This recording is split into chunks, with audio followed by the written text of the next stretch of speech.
All right, let's let the Subcommittee of Oversight and Accountability come to order. The purpose of this hearing is to examine the foreign assistance grants process within the Department of State's Bureau of Population, Refugees, and Migration, and the Office to Monitor and Combat Trafficking in Persons, and the Office of International Religious Freedom. And I'm now going to recognize myself for an opening statement, and then I'm going to recognize Ranking Member Crow for an opening statement, and then we'll introduce you all, and would love to hear from you all each for about 5 minutes as well. So this is our second hearing on foreign assistance grants, fittingly titled Money is Policy, and that is the reality money talks and it shapes our foreign policy. When we send foreign aid abroad, number one, it all comes from the American taxpayer. Number two, it's usually not Uncle Sam doing the heavy lifting. We're outsourcing that job to external organizations, trusting them to get the mission done in line with America's foreign policy goals and objectives. At least that's what we're led to believe, and that's what we hope happens in many circumstances. But something starkly different happens when that theory is put into practice in too many cases. When the State Department cuts a check to an NGO abroad, whether it is Humanist International or the Red Cross or some other group, what those entities then do on the ground effectively becomes U.S. policy paid for by the U.S. taxpayer. They're meant to be implementing U.S. taxpayer policy with the dollars that are given to them by State Department. Today, we're going to look at both good and bad grants. Unfortunately, because of the way these grants are structured, it seems that in many cases, from my observation, State Department may not have a clue what its implementing partners are doing. Or State Department doesn't care what its partners are pushing in terms of ideological agendas abroad that a large portion of the American people would not be supportive, or our Constitution. Or the State Department knows what's happening and may be ignoring what's happening because they actually support it even though they may know it's wrong. All three of those are problematic situations if any of them are occurring. Let's kick things off with something that I've spoke about in length. Atheism grant in Nepal. For years, the State Department has swore up and down that Humanist International was not promoting atheist networks, expanding atheism, or promoting atheism in Nepal. This has gone on for years with a back and forth between this committee and the State Department. Deputy Secretary of State for Management and Resources, Richard Verma, came here to this subcommittee, forcefully declared without hesitation, State Department was not funding the promotion of atheism in Nepal. But just a month later, that office called me personally to reverse course, and in my opinion, they realized that the ruse was up, that they weren't going to get away with the lies that were being told to us any further. So they had to start digging themselves out of this hole, and they discovered that Humanist International had not actually been straightforward with them. That raises a whole mess of new questions that have yet to be answered properly, and I will have more to say about that later. Another issue uncovered by this committee's majority concerns illegal immigration policies in places like Mexico. One grant, for instance, went to a group that literally violated the terms of its grant agreement by coaching migrants on how to evade U.S. law. Let me say this in a more plain way. Under Border Czar Kamala Harris, the Biden-Harris administration gave out grants to coach illegals on how to evade U.S. law, on how to get around Border Patrol so they could come here and have their lodging, food, health care, other things paid for by the American taxpayer. That is real. That's something that happened under this administration. In that circumstance, the State Department tried to stonewall this committee about this grant as well, just like they did with the Atheism in Nepal grant. First, the State Department denied that there was any cause for concern. Then they dug in a little bit more. The State Department backtracked and admitted there was a problem at a certain point. The State Department did not just provide inaccurate information to this committee. The State Department lied to us. And let's remember that these are public hearings.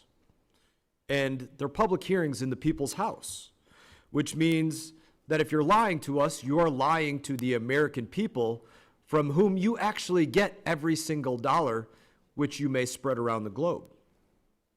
These people work for you. So I'm going to go back to what I said earlier again. Is the State Department going to claim at some point that they did not know what was being done? Is the State Department going to say that they didn't care what was being done? Or is the State Department going to tell us that they knew about it, they knew it was wrong, but they encouraged it to go on anyways because people in State Department were in support of these radical ideas? No matter which way it goes, it's unacceptable. This is just the tip of the iceberg. I would say this, I believe this personally, if we have a diplomat abroad or a dollar of foreign aid going anywhere or a kernel of aid somewhere, it should be to make America win. What we have instead is, in too many cases, the State Department fighting to make the world godless, which is what grants to expand atheism do, or coaching migrants on how to enter our southern border illegally, evading U.S. law. Let me switch gears for 1 second here in the negative time I have remaining because I've already gone over. The Office to Monitor and Combat Trafficking in Persons, also known as JTIP. JTIP seems to be doing a damn good job of picking solid projects and following up on them, in my opinion. We've examined this office as well. Their work, which targets child trafficking and scam centers, has been a success. They have been transparent throughout with this committee. I look forward to hearing more about the success on how JTIP is performing its due diligence to monitor and evaluate the outcomes of the programs that they put in place. And I hope that other parts of State Department can learn lessons both in how to communicate with this committee, these subcommittees, and how to conduct proper oversight of the programs that they are implementing. And with that, I will recognize Ranking Member Crow for any opening remarks that he may have. Thank you, Chairman Mast. I'm going to start by thanking our witnesses for being here today and for your dedicated public service on behalf of the American people. On this subcommittee, we have a unique opportunity to explore a variety of disparate topics within the jurisdiction of the Foreign Affairs Committee. And we play a unique role in publicly laying out what is working properly as we work to advance our diplomatic and development objectives and what is not. That is always legitimate oversight. That, in my opinion, is our job, and that is productive oversight. The topic of today's hearing is one that has the potential to fit into that category. It is a chance to have a productive conversation on how to improve the U.S. foreign assistance process and highlight for the American people what robust foreign assistance means for our interests in an area of widespread instability and renewed great power competition. It is a chance to talk about what is working, what is not, and to dispel misinformation about what foreign assistance is and what it is not. When we held a hearing on this topic in June with a private panel, we had what I believe was at times a helpful and productive conversation. We heard legitimate suggestions about how to make our foreign assistance more transparent, and we heard about how such assistance advances our national interest. But we also heard unsubstantiated claims of widespread mismanagement and minimal oversight in the misguided narrative that our assistance goes to promoting particular ideologies or belief systems over others. So I want to begin today in similar fashion that I did at the opening of our committee hearing in June by reiterating a few key facts and expressing my hopes for today's hearing. Key fact number one, our foreign assistance programs go through a rigorous process to justify their creation, followed by competitive bidding to find the best implementers for the job. And then they undergo ongoing monitoring and mechanisms to recoup American investment should any kind of waste, fraud, or abuse occur. Key fact two, while U.S. foreign assistance programs do advance our values and interests, many of which have been made explicit by Congress, they do not, by law, push domestic political agendas that favor one belief system or one political party over another. Multiple witnesses have testified to our committee that the department and its partners clearly understand and take seriously these obligations. They proactively train and take other steps to preempt any violations of the Establishment Clause of the Constitution or any other elements of U.S. law. Key fact three, U.S. foreign assistance helps us advance human rights, reduce instability caused by a lack of basic necessities, and create environments that are permissive for U.S. engagement and economic growth. It demonstrates that when there are global challenges to democracy, to human rights, or to the humanitarian needs of people around the world, that the U.S., not our adversaries, takes the lead. So that leads me to my goal for this hearing, that we can discuss with the officials responsible for overseeing these programs in their respective bureaus and offices how we can do all these things better, how we can be more transparent, how we can be more efficient, how we can be more effective. That is legitimate oversight. I think we can have that discussion, and hopefully we can keep it on the rails. But I also want to be really clear that these claims of lying and misleading, there is simply no evidence to support that. The department has repeatedly come to us in good faith, time and time again. There have been corrections that have been made. There have been additional follow-ups. There's been additional oversight. That is the natural process. But at no time has there been bad faith or lying or misleading, and I will correct the record whenever those assertions are made. So with that, I appreciate the witnesses for coming in, and I yield back, Mr. Chairman. Thank you, Ranking Member Crow. Pleased to have you all as witnesses today on this and a number of important topics. First of all, we're going to have the Honorable Noyes. Thank you for being here today. She is the Assistant Secretary for the Bureau of Population, Refugees, and Migration. Next is the Honorable Dyer. She is the Ambassador at Large for the Office to Monitor and Combat Trafficking in Persons. And last, we have the Honorable Hussain, who is the Ambassador at Large for the Office of International Religious Freedom. Thank you for being here today. Your full statement will be made a part of the record. I'll ask you to keep your spoken remarks to 5 minutes in order to allow time for members to ask their questions. And I now recognize Assistant Secretary Noyes. Good morning, Chair Mast, Ranking Member Crow, and distinguished members of the subcommittee. I'm pleased to be here today to talk with you about how the Bureau of Population, Refugees, and Migration, or PRM, implements the Department of State's grants and award management process. PRM is responsible for leading U.S. humanitarian diplomacy. We are the steward of policies and programs that sustain humanitarian responses to unprecedented levels of forced displacement globally. This includes assistance for refugees, stateless persons, conflict victims, and the most vulnerable migrants. We also manage the U.S. Refugee Admissions Program. As the title of this hearing is Money is Policy, I would like to note at the outset that PRM prioritizes our funding decisions strategically. Then we carefully monitor our programs worldwide to ensure that they meet our policy objectives. We use a variety of tools, including traveling, to evaluate the effectiveness of crisis responses firsthand. As the PRM Assistant Secretary, I personally take part in these monitoring trips, and it is an honor to see in person how humanitarian assistance so generously provided by the Congress and the American taxpayer is saving lives around the world. In March, for example, I traveled to Ethiopia and Chad to witness the response to the Sudan displacement crisis, the worst humanitarian crisis in the world. There, PRM is providing critical life-saving assistance, including food, water, sanitation facilities, shelter, medical services, and protection to Sudanese fleeing the conflict. I spoke to refugees who shared stories of their harrowing journeys to Chad, fleeing unspeakable horrors in Darfur. Women and children arrive at the UN Refugee Agency site on Chad's border with literally nothing but the clothes on their backs. The human toll is unimaginable.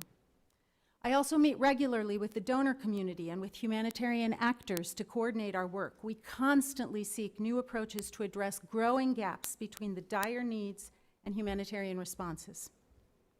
As authorized by the Migration and Refugee Assistance Act, PRM administers and monitors U.S. contributions to international organizations and funds cooperative agreements with non-governmental organizations, or NGOs. PRM also coordinates closely with USAID on assistance to displaced populations, addressing issues related to food security, integration, and other programming. To implement our NGO programs globally, PRM openly competes assistance award opportunities through publicly advertised notices in accordance with federal regulations and Department of State policy. My written testimony provides further details, but I'll give you a high-level summary of the process. First, we conduct a technical review to determine partners' eligibility. Next, a merit review panel evaluates their submissions. PRM conducts due diligence, including a risk assessment, and then we create a plan to monitor any risks identified. Once these processes are complete, I review and approve as Assistant Secretary PRM awards. And it is important to note that the majority of PRM funding to NGOs is awarded through cooperative agreements. Such agreements enable greater programmatic oversight and more active collaboration with our partners to implement their projects. Monitoring is, of course, mandatory for all department assistance awards. As part of PRM's comprehensive monitoring and evaluation activities, PRM program and grants officers and our teams based in the field conduct site visits and monitoring meetings. Let me give you some examples of what this looks like in practice in our hemisphere. PRM's humanitarian coordinators based in Mexico make monitoring trips to examine the work of our partners in person and to assess program performance at least twice a month. In addition, as of the end of August, PRM staff based in DC had made 5 monitoring trips to Mexico this year. During fiscal year 2023, our Ecuador-based team conducted 32 monitoring trips to the 8 countries that they cover in South America.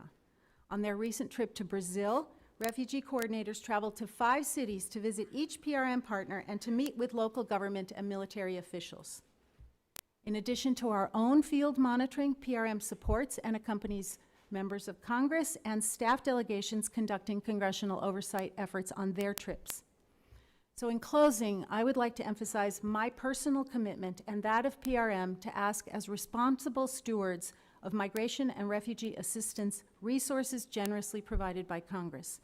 This is critical to show American taxpayers that their hard-earned tax dollars effectively meet the humanitarian needs of millions of people around the world affected by conflict, displacement, and statelessness. And as the daughter of refugees myself, this is my way of paying forward what this generous, great country did for my family.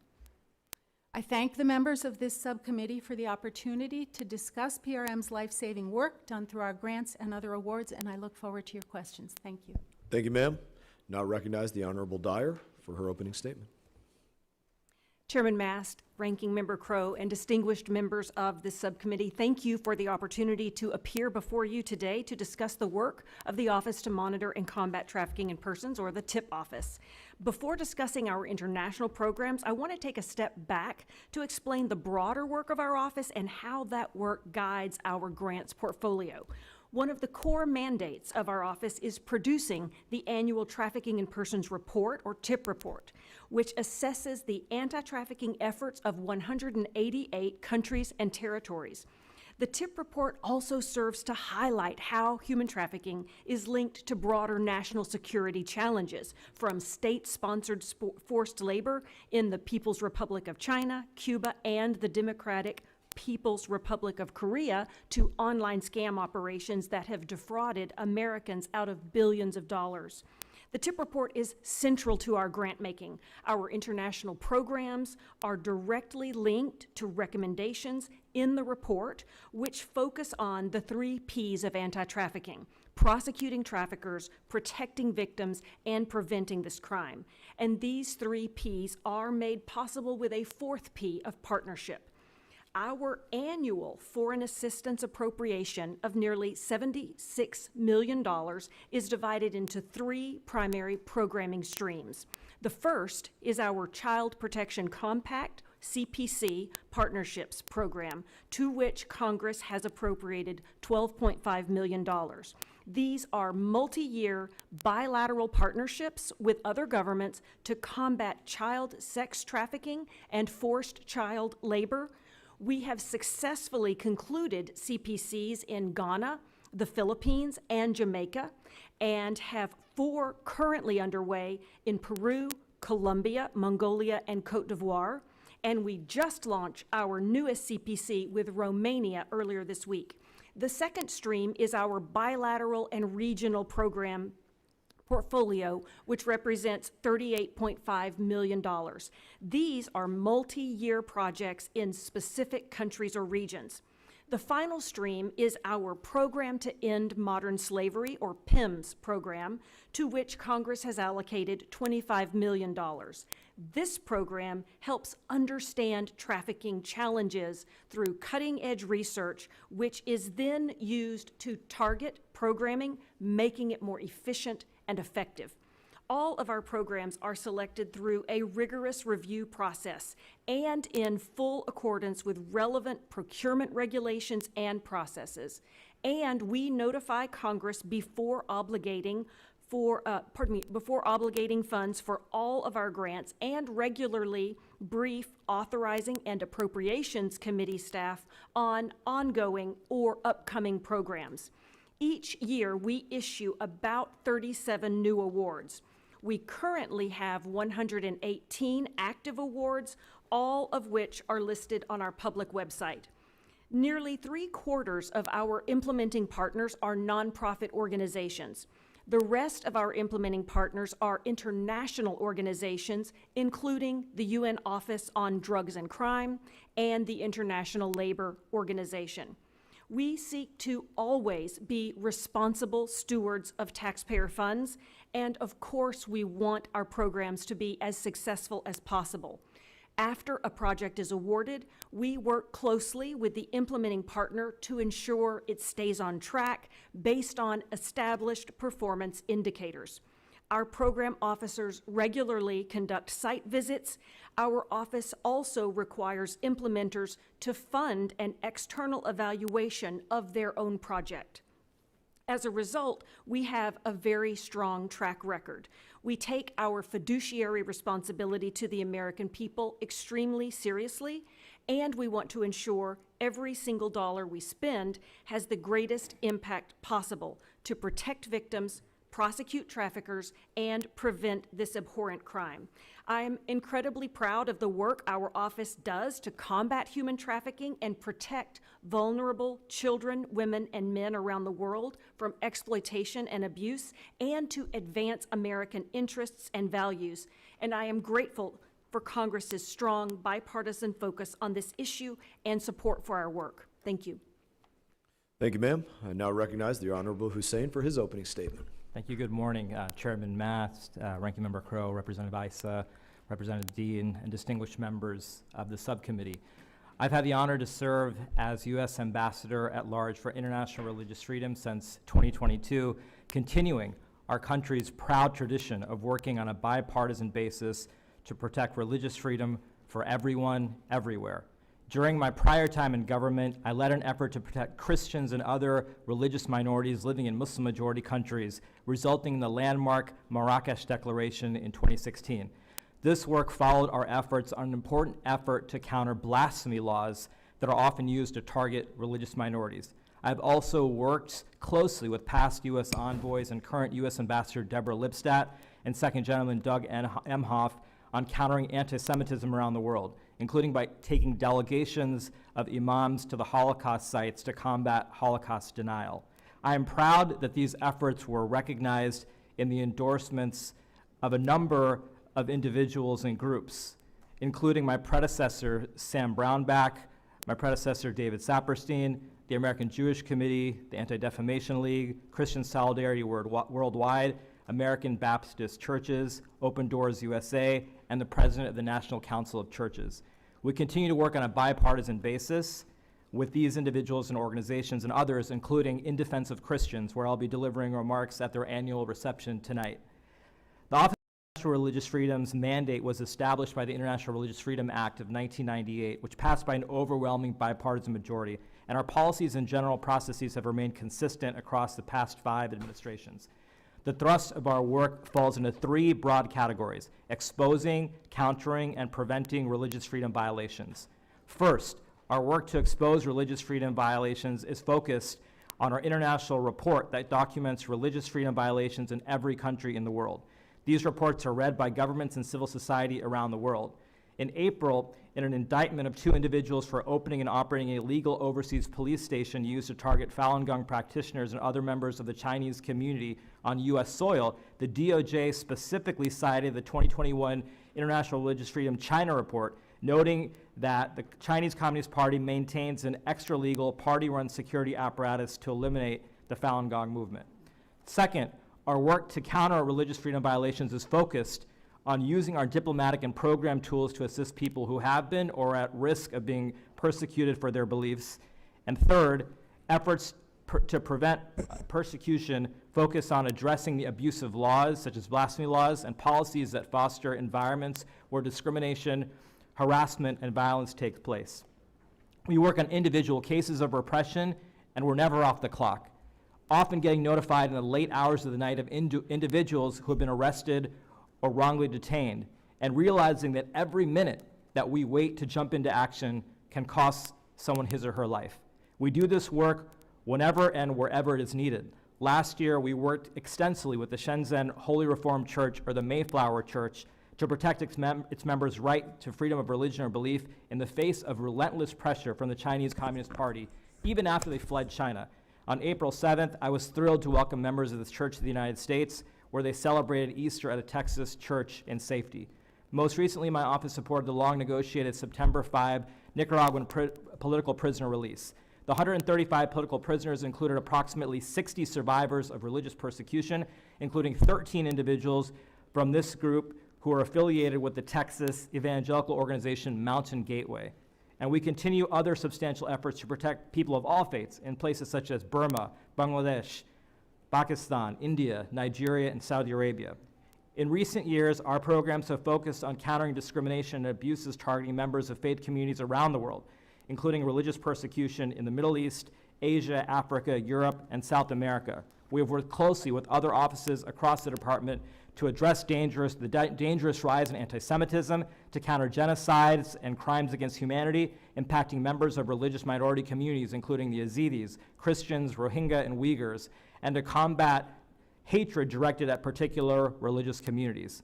Additionally, our programming supports activities such as documenting abuses against members of vulnerable communities, promoting greater mutual respect and tolerance for all in society, promoting accountability for perpetrators and justice for victims of religious freedom abuses, providing legal assistance and other tangible support to individuals who have been tortured, arrested, or detained on account of their beliefs. In light of the Establishment Clause of the First Amendment, the State Department does not fund any programs with the aim of promoting or advancing specific religious ideologies or beliefs. Religious freedom programs provide tools to support those facing persecution, abuse, harassment, discrimination, and violence on account of their religion, belief, or non-beliefs. Earth's single largest program by far is a Global Emergency Fund, which began in 2011. And since 2020, this fund has helped more than 4,000 individuals in every region of the world and across every religious background escape abuse, harassment, jail, and even death on account of their beliefs. I thank the members of the subcommittee for the opportunity to discuss this critical work. Thank you, sir. Appreciate your testimony. We're now going to recognize members for about 5 minutes to ask questions, and we hope to have honest and prompt responses from you all. I'm going to begin by yielding time to Representative Issa to begin the questioning, and then we'll go side by side. Thank you, Mr. Chairman. Madam Secretary, you've had a distinguished career, your career, foreign service, but your department is responsible for giving us knowingly false information, and I want to just go over it quickly. As the committee did its oversight over the PRM's assistance, we were told, and I'd ask that she be given copies of this, and I'll ask that it all be placed in the record. And I'll quote, this was in January of 2023, and again in December of 2023. Legal assistance, PRM, has not funded and does not fund legal representation or counseling related to immigration proceedings. Again, later in December, from the government of Mexico, PRM does not fund legal representation or counseling related to U.S. immigration proceedings, and legal assistance provided to those in Mexico is solely for the Mexican legal processes. At this moment, under, make sure I say it right, under the rules of Title 18, or U.S. 18, Title 1001, is that a true statement, either of those? Congressman, PRM funds Ma'am, that's a yes or no. It really is. Are those true statements? Yes. Okay. Then if you'd please give her a copy of this. Are you aware of this packet that was used throughout 2023? Yes.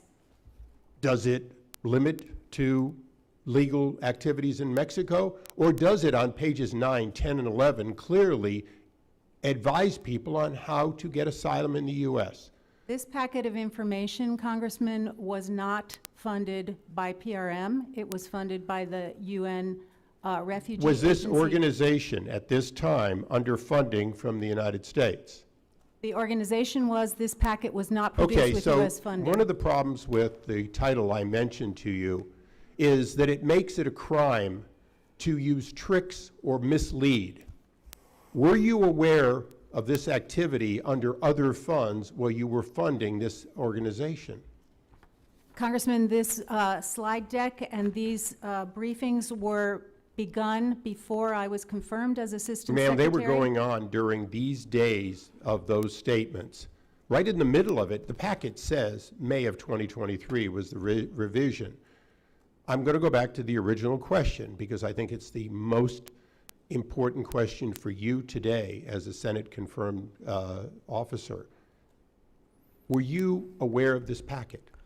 I became aware of the packet when we were producing documents for the Congress in response to their requests. I had not seen it before What then. disciplinary actions or other activities do you envision when Congress has been told something in writing that is untrue, and then you discover this?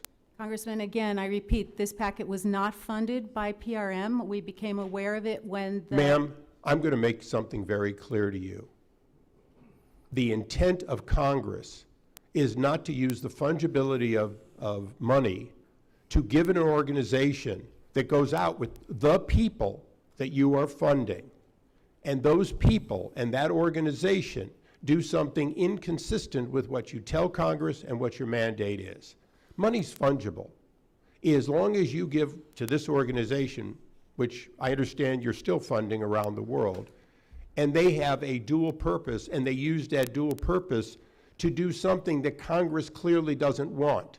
Nowhere in this deck, we'll call it UN funded for a moment just to humor you, nowhere in this deck does it suggest that you can seek refuge in Mexico, which under international law you have not only a right to, but an obligation to. Isn't it true under international law that every refugee in Mexico, if they're not Mexican, is by definition eligible to seek refuge there, and Mexico is at least one of the countries before the United States?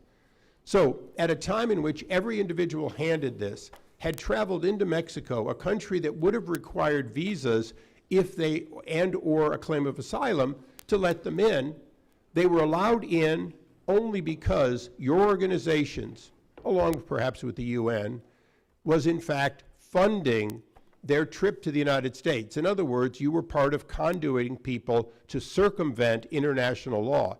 Every one of those people, Haitian, Chinese, whatever, you're so proud of helping, had a right, and Mexico had an obligation. We circumvented that at federal taxpayers' expense so they could come to the United States, where we are spending $150 billion a year in support of them. Mr. Chairman, I have no further questions. I yield back. Thank you, Mr. Hussain. We will do further rounds if you feel as though you have more questions on it. Got it. I now recognize Ranking Member Crow. Thank you, Chairman. Well, I had a line of questioning, but I feel really compelled to correct the record here because this last line of questioning was inaccurate and misleading in so many ways. First of all, this organization, I think people deserve to know that this organization that was the subject of the last round of questioning, HIAS, was actually founded in the wake of the Holocaust. Right after the Holocaust, the purpose of this organization was founded to help Jewish folks in Europe escape the pogroms of the Soviet Union, right, and actually help bring them to safety after the Holocaust. That's number one. Number two, at no time has the U.S. funded the specific programs that were at issue here, right? And there's a very big difference between funding an organization and then specific lines of effort.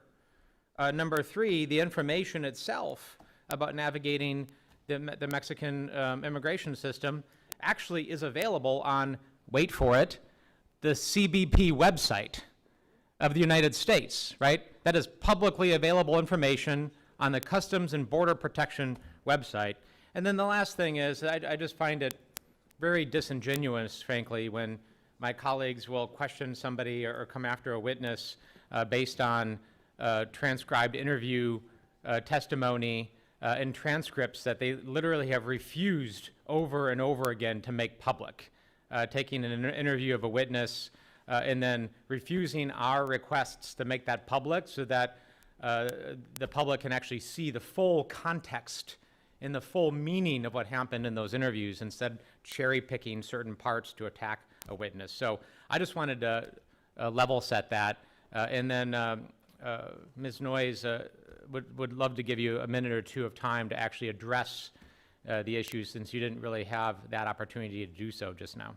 Well, thank you, Congressman, and I appreciate that, and I do want to reiterate the United States government did not fund the production of these slides. The United States government did fund activities and programs in Mexico to inform immigrants within Mexico of the ability to seek asylum. And in fact, the Mexican Asylum Agency has grown by 500%. Mexico is now one of the top asylum receiving countries in the world with over 140 applicants, and all of that has happened as a result of the assistance that has been appropriated by the Congress for PRM, and it has been very successful. Thank you. Okay. Any other comments from any of the other witnesses on this? Okay. And just to be really clear, since my colleague referenced a component of U.S. law about knowingly making false or misleading statements to the U.S. government, you have at no time made false or misleading statements to the U.S. government. That is correct. All right. Thank you. Can you actually, I do think it's important, actually, this organization that has such a important history, HIAS, can you just tell folks a little bit about it and what this organization does? Well, I wouldn't want to speak for HIAS, but they are an important implementing partner for the United States. We have programs with them in several countries around the world. They are also one of the 10 resettlement agencies that help in the resettlement of refugees arriving legally in the United States after fleeing persecution and substantial vetting and processing overseas. They conduct programs on issues like preventing gender-based violence, providing support for medical services and other types of activities. They are a humanitarian agency, as you said, Congressman, founded in response to the pogroms in Russia, initially to help Jewish refugees, but then they have expanded their activities to support refugees and vulnerable people around the world. And did this organization, in fact, do so, help Jewish refugees escape persecution? Indeed. I mean, I can't speak for them. I don't know their entire history, Their but it is history, a yeah. long and distinguished history. Okay. Thank you. I yield back. Thank you, Ranking Member Crow. I'm going to wait until round two to ask questions, and I yield my time to Representative Issa. Thank you, Mr. Chairman. I guess sometimes you have to respond to the correcting of the record by correcting the record. In May, the department told Chairman McCall that the deck was used at a PRM-funded legal orientation sessions, the sessions provided by HIAS or HAS. So we funded the sessions in which they used the doc. Would you like to correct the record that we didn't fund it? If you fund the meeting and they use the deck, why is it and how is it that you can say you're telling us without trickery or any kind of misleading that this wasn't funded or at least enabled by the United States government, ma'am? Again, Congressman, we did not fund the production of the deck, but that it is accurate that the deck was used in briefings where we were also informing migrants about the ability to seek asylum in Mexico. Ma'am, it's wonderful that you're a great diplomat, because diplomats tell people to go to hell and make them pack and look forward to the trip, I guess.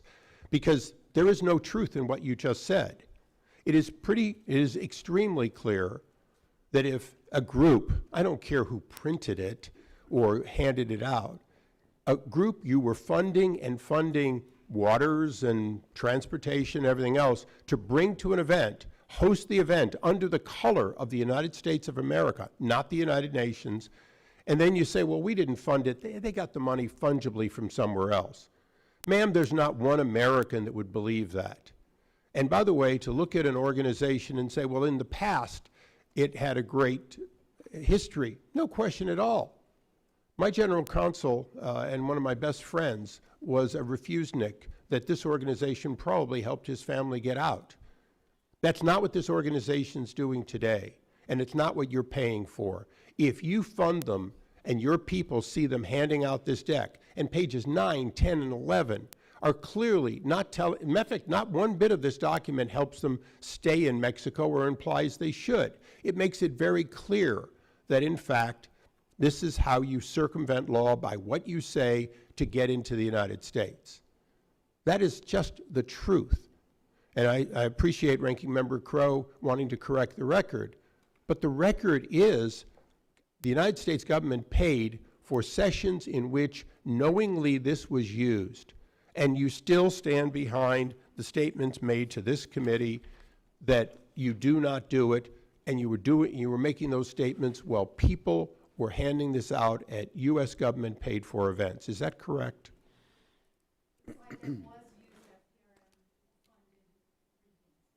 Okay. So why is it that you, I'm going to ask you just one more time, because maybe Mr. Crow will see the light. Why is it you think that that is not somehow using funds if you bring people in and say, here, go ahead and use this deck that tells them how to get to America, and then you tell us that you don't in any way facilitate it?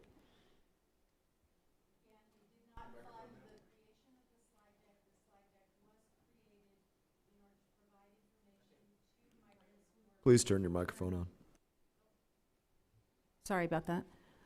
We didn't fund the production of the slide deck. It was created in order to provide information to migrants who were participating in the Remain in Mexico program, the Migration Protection Protocols.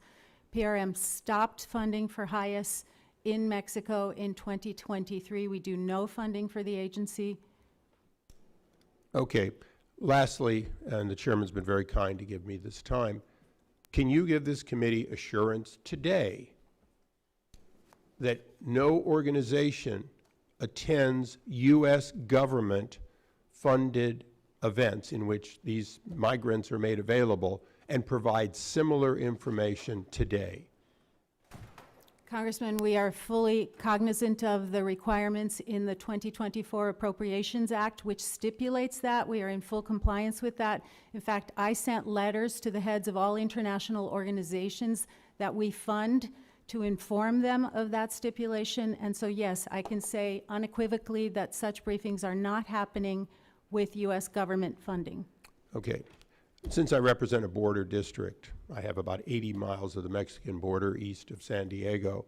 I go to that constantly. I have led many members of Congress and attorneys general and so on to them. I have stood at the fence and listened to U.S. government-backed NGOs, including Catholic Charities, talk through the fence and advise people on what to say as they're irregularly entering the United States. So I wish I could believe that you enforced your letters, but I appreciate that you say you've sent letters with that guidance. Mr. Chairman, thank you so much. Hopefully the record of correcting the record is now complete. Thank you, Mr. Rice. It was an interesting dialogue to me. I understood it to be they had an audience of people, and maybe they didn't tell the audience of people, this is what's in the deck, but hey, come up here and by all means give this instruction, and you're also getting US dollars for something different, is kind of how I understood that. I'll have my own time for questions, but it does not seem above board. I recognize Ms. Dean for 5 minutes. Well, thank you, Mr. Chairman, and thanks for that interpretation of this conversation. You're welcome. You know, we have an expression that we often use here, which is I associate myself with the remarks of the gentleman who spoke before me. In this case, I'm going to say to you three honorable people leading groups that are trying to do good work around the world, I do not associate myself with the former line of questioning. I'm sorry that we all suffered through that. I'd rather focus on the good work that you are doing. Surely we have an oversight responsibility. I'm happy to be a part of that, to make sure that everything that we fund is executed as well as possible with the purpose it was intended for. But I do not associate myself with that kind of tearing down of other people. Ambassador, Secretary Noyes, in your written testimony, you didn't cite the example today, but I wanted to give you a chance. In your written testimony, you highlighted an example from one of your monitoring trips where a Venezuelan family was able to obtain asylum in Guatemala with the Bureau of Population, Refugees, and Migration funded support. And they successfully have integrated into the community that they are in and working in Guatemala. Could you tell us a little bit about that one? I'm happy to do so, Congresswoman. Venezuela is facing a mass migration situation. 6-7 million people have left the country.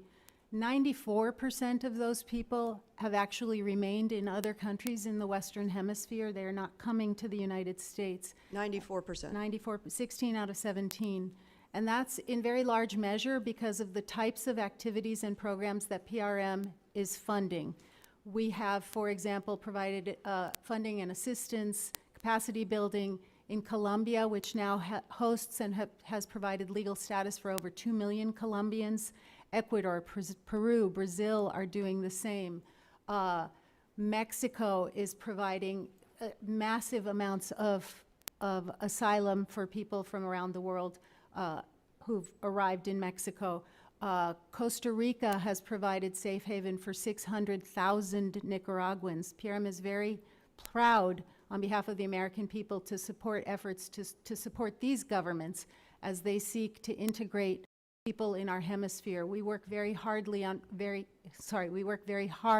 on responsibility sharing with other governments in our hemisphere. And yes, I was delighted to meet that Venezuelan family. They make candy and they have settled in Guatemala and they are so happy. I similarly met a Venezuelan migrant in Mexico who settled there and has received asylum there through a program that PRM funded.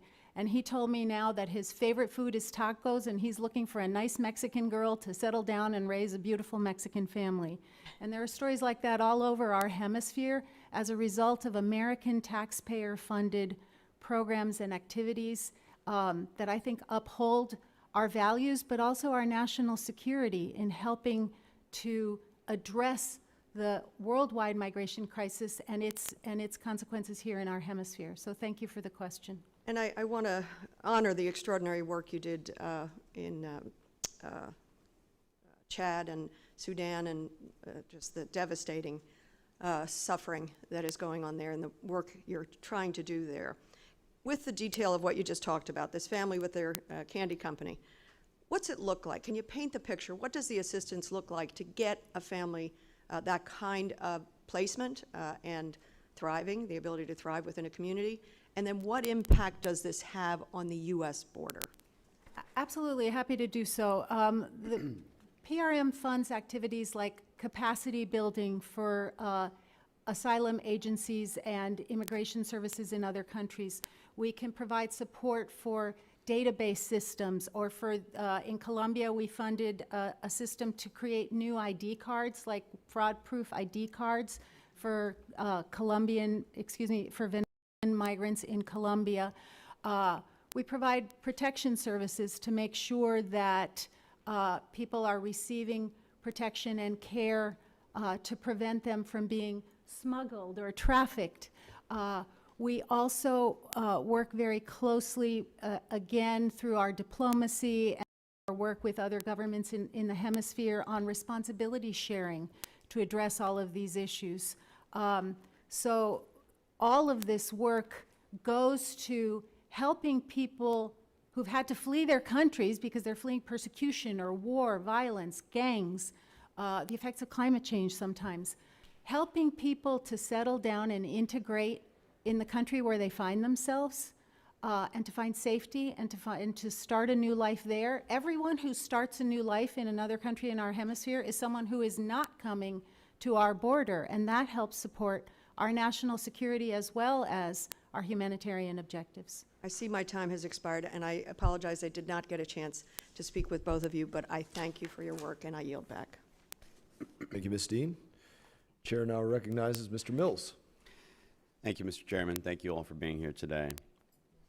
While I can applaud some of the work that actual USAID and State Department does, I think that we can identify the fact that there's been a continuous problem with the effectiveness, the implementation, and the actual oversight tracking of the grants and grantees that are actually going out there. Would we all agree with that? You wouldn't agree with that? Well, let me refer to you to the 2011 November OIG report that had to do with Afghanistan USAID grantee and sub-grantee programs, where they actually had found that where 67 hospitals and schools had been reported, the true findings was what? 3. 3 had been built out of that entire establishment. And you're going to tell me there's no problem with the subcommittee, the sub-grantees and grantees when you're talking about people like Creative Associates, DAI, Comonix, all the USAID implementing partners who have actually admitted that they couldn't track the funding once it went to a sub-grantee?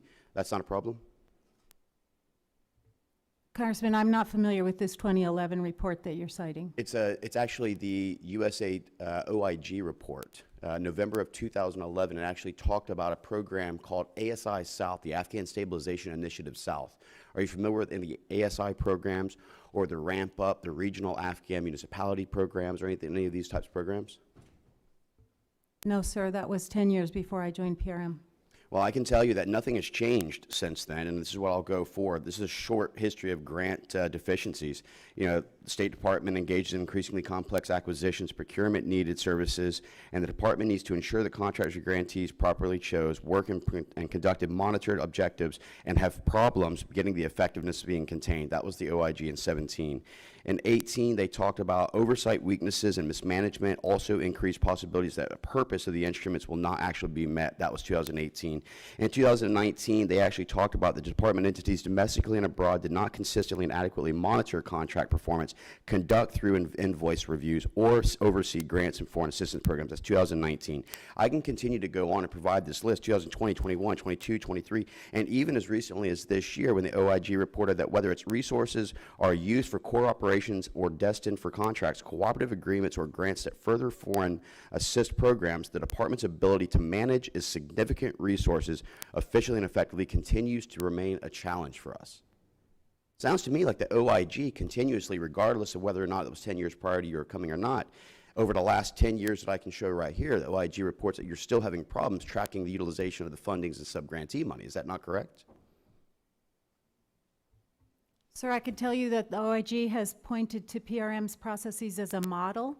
I could tell you that the grants, or the cooperative agreements that we have with NGOs involve considerable oversight and monitoring. And I can talk about our strong collaboration with OIG, with the Office of the Special Inspector for Afghan Reconstruction. We welcome this oversight. We'd like to collaborate with them. We're always looking to improve So our you're familiar with monitoring. SIGAR? Yes. And you're familiar that SIGAR's reported time after time the misuse and abuse of funding, American taxpayers' funding, like things, as an example, the KHPP Kandahar Helmand Power Project that resulted in $3+ billion. Would the gentleman yield? I have a clarifying question. Sure. Would the gentleman clarify for me, are you referring to an OIG report done by the U.S. Agency for International Development, USAID? And also the State Department OIG reports.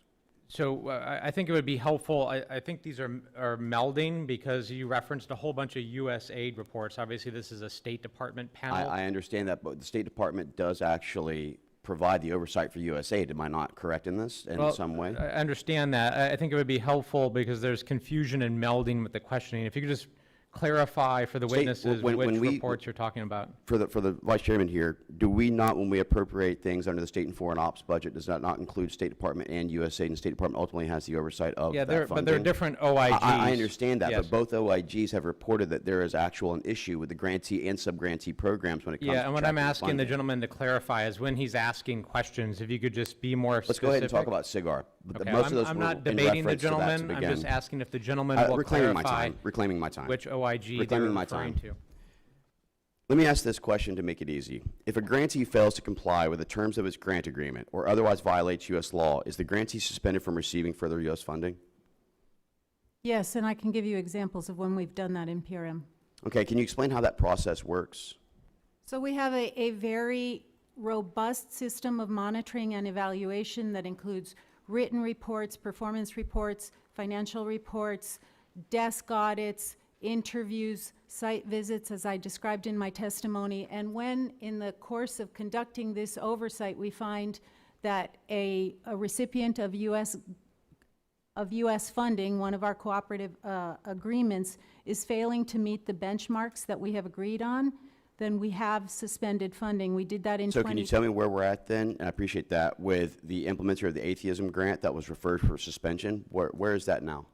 Mr. Mills, let me pause you for a minute. Your time has expired, but we are about to move into round two. No worries. I just assumed that since the vice chair wanted to claim some of the time, which I'm more I than was happy to do. Since it goes to our side, start with you for round two if you want to roll into this.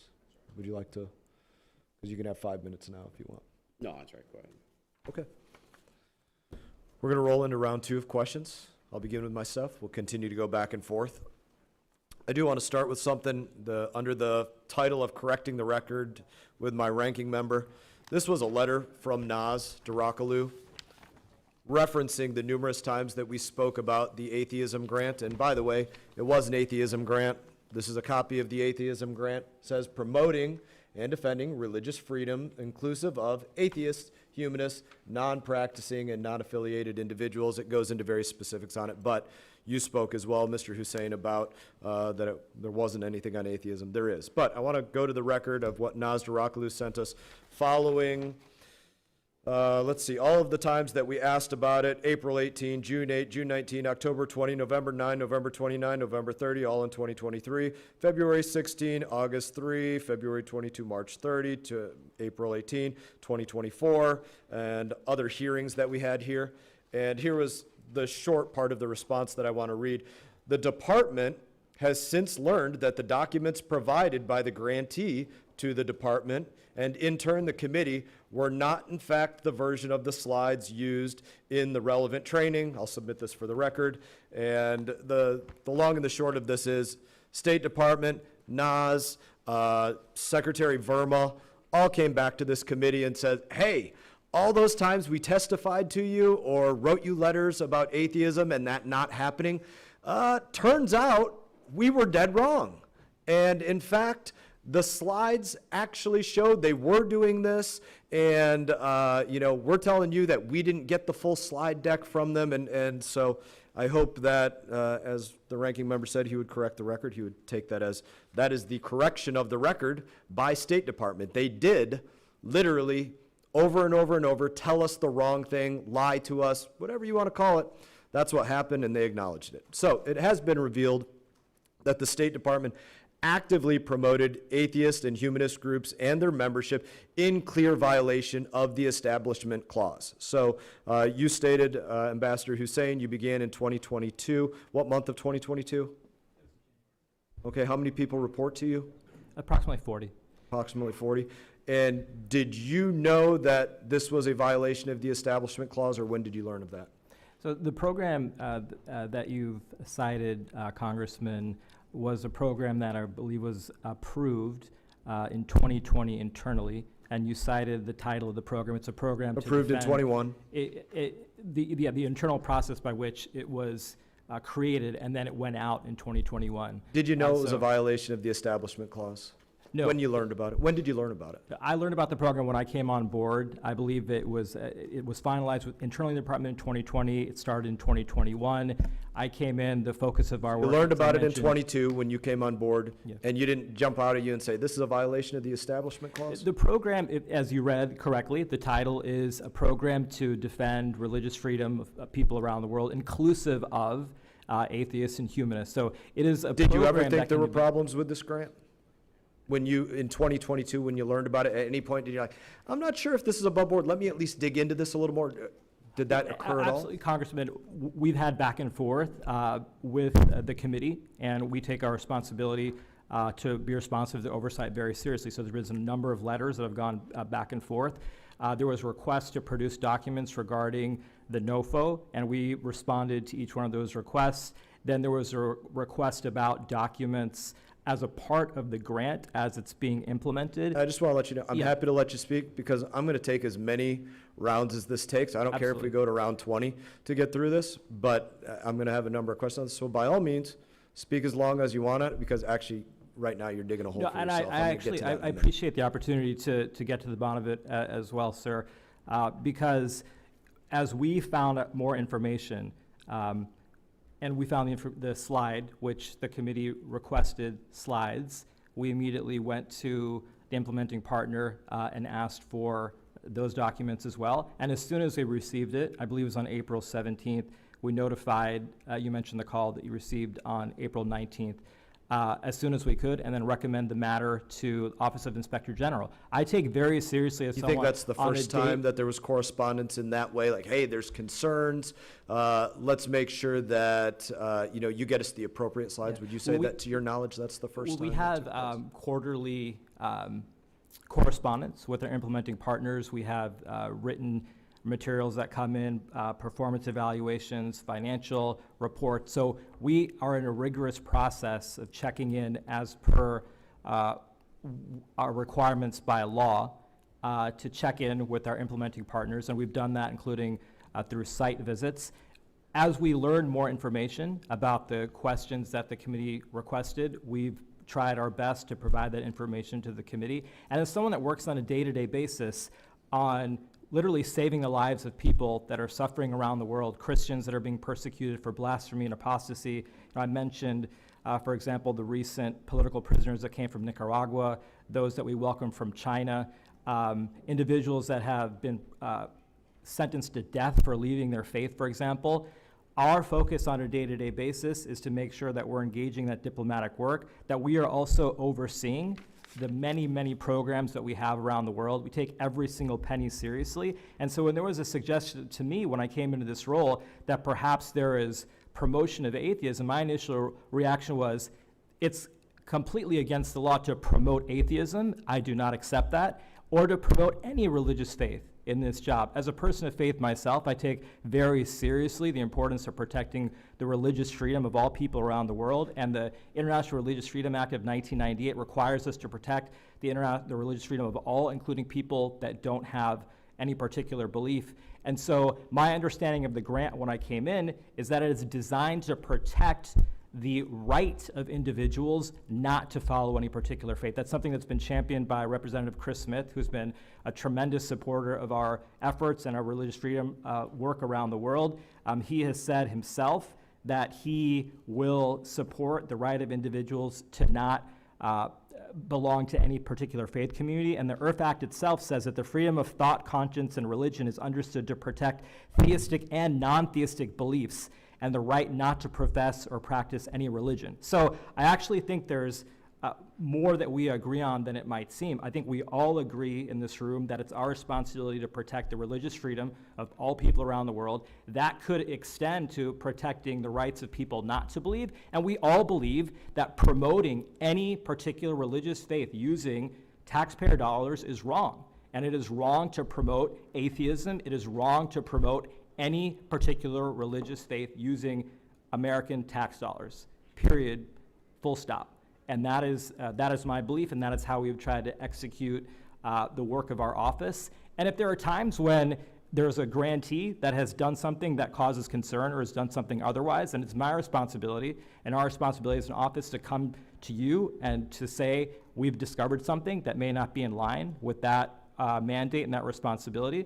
And it is our responsibility to then report that to the Office of Inspector General. They have a number of responses that they are able to execute themselves, including going back and retrieving the money if it was ever used in an improper way. So, Congressman, that's all I'll say. I share the concerns that you have, and I do not want to see a single penny of U.S. taxpayer dollar used to promote any particular religious faith or atheism. So you have gone well over my time. Like I said, I'm happy to let you speak and expound. We are in rounds of 5 minutes. I do have to go to my counterpart, Ranking Member Crowe. I am going to put something up for you to reflect on while he is asking you questions or other people questions, just so you can read it and digest it and be prepared to answer on it. Could you put that up a minute? And what it specifically says, this is State Department speaking to Humanist International, the atheist group, and what it specifically says, our in-person meeting, December 2022 meeting with redacted team leader from State Department and redacted program officer from State Department and person from Humanist International is when I was first instructed to revise the language in all official grant documents to, quote, neutralize the language in all materials that were submitted to State Department, the ones that we would be able to see. Neutralize the language for the stuff that we will be able to see.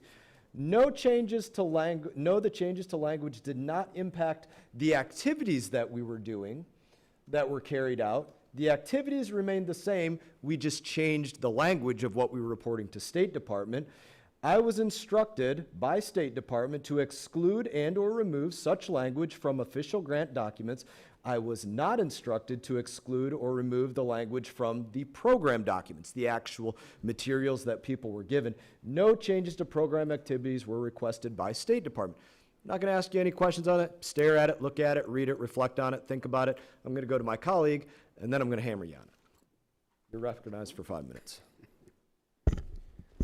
Thank you, Mr. Hussain. You were, I think, in my view, very clear in your prior recitation here about our policy and how you manage the office, and that's aligned with how Congress has dictated that this be done. But to just run through it in a more succinct way, your office does not promote atheism or any other belief set. Is that correct? That is correct, Congressman. But your job is not to promote, but to protect people's rights to believe or non-believe as they see fit, correct? That is our responsibility, and that is what has been done by my predecessors on a bipartisan basis as well. And under law, atheism is a non-belief set that would fall under law as one of those beliefs or non-beliefs that are protected. Yes, and specifically in 2016, the amendments to the Earth Act clarified that atheism or non-belief is to be protected under the International Religious Freedom Act. This is the Frank R. Wolf International Religious Freedom Act that was passed in 2016 and enacted into law in 2017. Is that correct? That's right. And it specifically amended to include non-belief or atheism as a protected belief or non-belief set. Yeah, just to clarify further, it was already required in the 1998 Act, but just made it that much more clear. Yeah. Right. I'd like to enter the Frank R. Wolf International Religious Freedom Act into the record. Without objection? This is the one that you had mentioned was actually a Republican-led effort by Mr. Smith. That's right, and we continue to work with Representative Smith. Congressman Wolf is someone that we've worked very closely with. He's been a commissioner on the International Religious Freedom Commission, and enjoy our cooperation with him as well. Okay, and the way you tailor things, it's my understanding that your office will tailor your programming to approaches to meet the needs of specific places in the world. So in some places it might be Christians, in other places it might be those of Jewish faith or Muslims or Hindus or non-believers. Different places have different concerns and different threats to individuals that you are working to help defend. Is that correct? If you have a moment to yield, I'd love to give you a clarifying point on our argument. Whenever I don't want to interrupt your train of thought. Sure, if the gentleman could just answer the question, then it'd be great to. By all means. That's right, and I will say that as someone who has experienced previously in my career doing work in Muslim-majority countries specifically, and work on the protection of Christian minorities, countering anti-Semitism, and the protection of other religious minorities, that has been a specific interest that I brought into this position as well. And so we take our responsibility very seriously to protect people of all faiths, everywhere, all around the world. And then you do oversight. So in instances where you have a grantee or there's a program that you're supporting that is not aligned with our standards or violate any of our laws or standards, you fix that. Absolutely. Right? And in the case of this particular grant that some of my colleagues were referencing, You all provided, it's our understanding, my understanding, that you all provided the materials you had available. That was what you believed was being used, and it was drawn to your attention that other things were being used. You then provided that, you disclosed it, and you dealt with it. That's correct. Okay, thank you. Sure. The clarifying point was simply, nobody disputes that atheism is included in the IRFA. It's about whether they wrote a grant to promote atheism specifically. That is the point of contention. And just in case you want it, here is a timeline of, we did start reaching out to them back in '22, about 15 times before they actually did get back to us. No, Thank you for the time. Yeah, no, I appreciate that, and I certainly understand that issue. There's the broader assertions. I think, along with some of the specific allegations against you all, there's just this implication about overall policy that I wanted to clarify, as well as the specific issues about, knowingly misleading the committee or Congress, which I just see no evidence of, that, in the regular course of oversight, things are identified, things are fixed. You just can't run programs without occasionally finding things. And I agree with that. I agree with my colleagues on this, that if there's an issue that violates something, fix it, right? We should not be promoting any one belief set or non-belief set.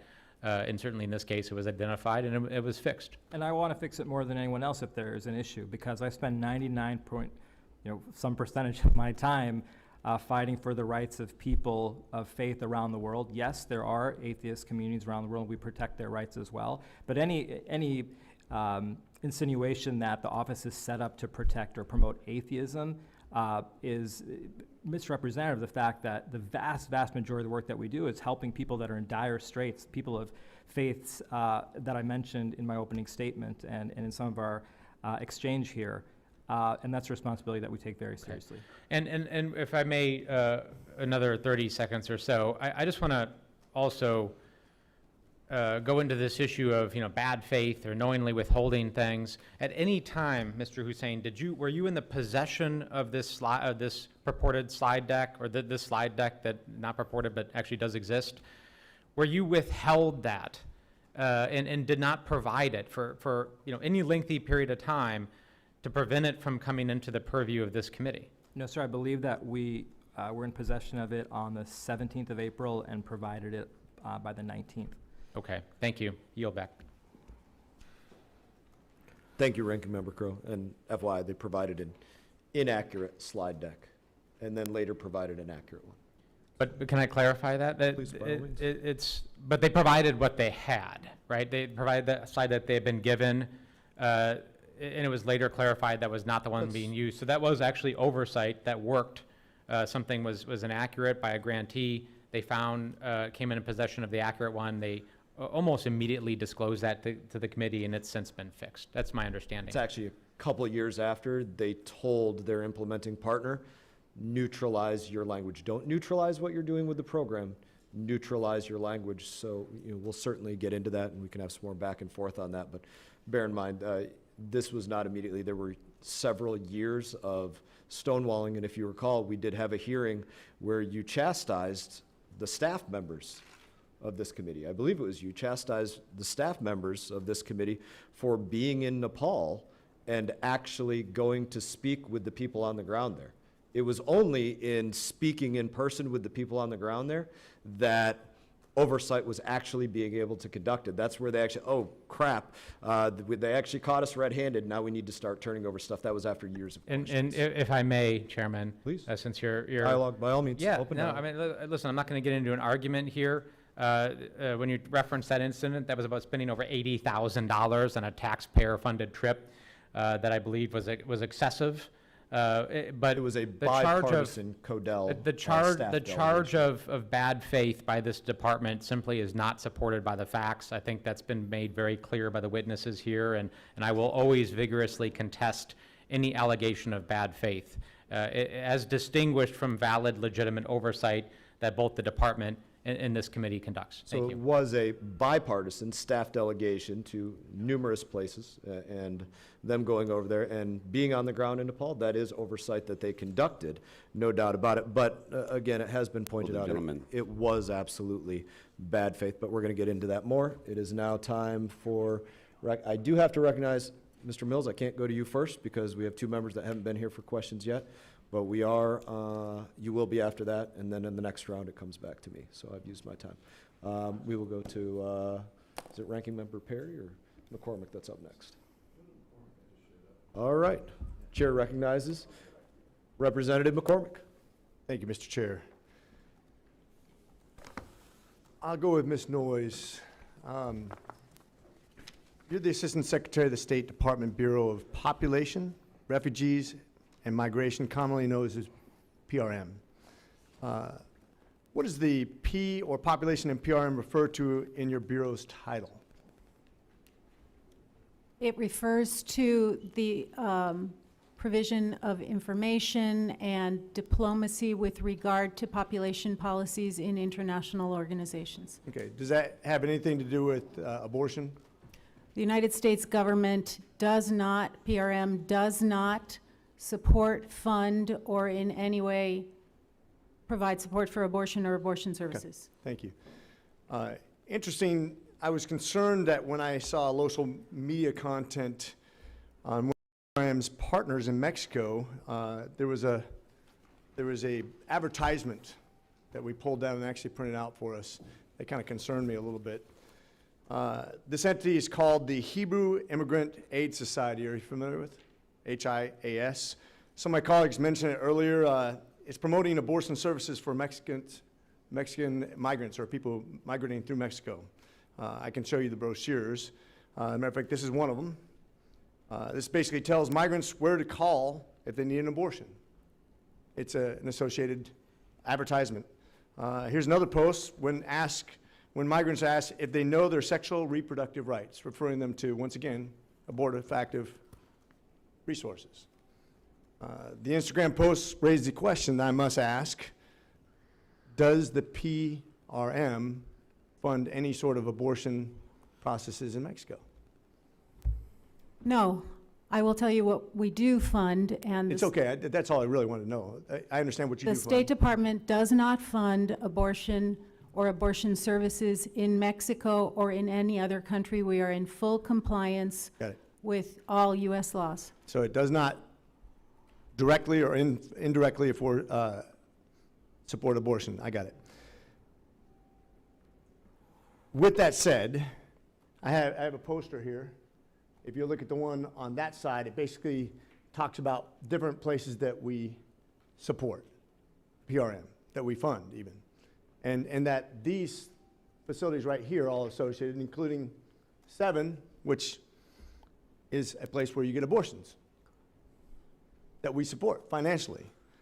The PRM does fund, in fact, the International Organization for Migration, IOM. And as you can see on the next poster, it provides various healthcare centers across Mexico, and that's the map right there. Then you look at the third poster, the same health center appears in the Mexican government's list of abortion providers that we support. So if the PRM does give money to IOM, and IOM funds the entities in the Mexican government that says they provide abortions, how does it stay consistent with our message that we just talked about? Congressman, again, PRM does not fund abortion or abortion services in Mexico or anywhere else. Whether there are other partners or whether there are partners that are doing so, they are not doing so with U.S. funding. We are in full compliance with U.S. law on this point. So if U.S. law is we don't fund it, but we're funding the IOM, and the IOM is funding this center that does abortions, how do we fix that? Because it is a violation of law. We do not fund abortion or abortion services. What we do fund is maternal and child health, menstrual hygiene products like tampons and sanitary pads, provision of prenatal vitamins, care for pregnant women or for complications following pregnancy like fistula. I've seen the same kind of sleight of hand in the United States too, where we say, no, we're just funding these abortion centers for the things that they're not doing for abortions, which saves them all the money they need to do everything else. It's like, I'm going to fund the Democratic Party, but only for things that everybody agrees on. Well, that means they get to save the money for the things we don't agree on. As a matter of fact, the same people that we give funds to in America that do abortions then fundraise for the same party that's feeding it the money. It's a self-licking ice cream cone. And it is illegal. We are a nation of laws. Federal funds are forbidden to be used for abortions for migrants in this country or another country. And we're supporting organizations that are in turn supporting abortion clinics, essentially.